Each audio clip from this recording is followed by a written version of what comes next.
নমস্কার বন্ধুরা, আজকে যে মেডিসিনটা নিয়ে আমরা আলোচনা করব তার নাম হচ্ছে অ্যাস্থালিন ইনহেলার। এই অ্যাস্থালিন ইনহেলার সিপ্লা কোম্পানি তৈরি করে থাকে।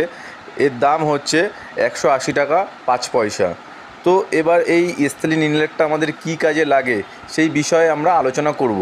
তো এই অ্যাস্থালিন ইনহেলারটা হচ্ছে আমাদের শীতে সর্দি, ঠান্ডা, কাশি হচ্ছে, এই কাশির ক্ষেত্রে আমাদের বুকে কফ জমে গেছে, বুকে কফ জমে যাওয়ার পর আমাদের শ্বাসকষ্ট হচ্ছে, তখন এই ইনহেলারটি আমরা ব্যবহার করতে পারবো। এছাড়াও আমরা কোথাও ঘুরতে গেছি, পাহাড়ে ঘুরতে গেছি, পাহাড়ে ট্রেকিং করছি, পাহাড়ের ওপরে উঠছি, তখন আমাদের খুব শ্বাসকষ্ট হচ্ছে, তখন আমরা এই ইনহেলারটা ব্যবহার করতে পারবো। এটির ব্যবহার করার নিয়ম হচ্ছে দিনে দুবার করে, সকাল আর রাত্রিবেলা দুবার করে ব্যবহার করতে পারবো, 2 পাপ করে।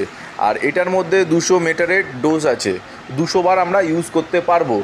তো এই অ্যাস্থালিন ইনহেলারের বিষয়ে যদি আরও কিছু জানার থাকে আমাকে অবশ্যই কমেন্ট করবেন, আমি অবশ্যই আপনাদের অ্যান্সার দেবো। আমার এই ভিডিওটি যদি ভালো লেগে থাকে তো লাইক, কমেন্ট, শেয়ার, সাবস্ক্রাইব করে আমার পাশে থাকবেন আর বেল আইকনটি প্রেস করে দেবেন নতুন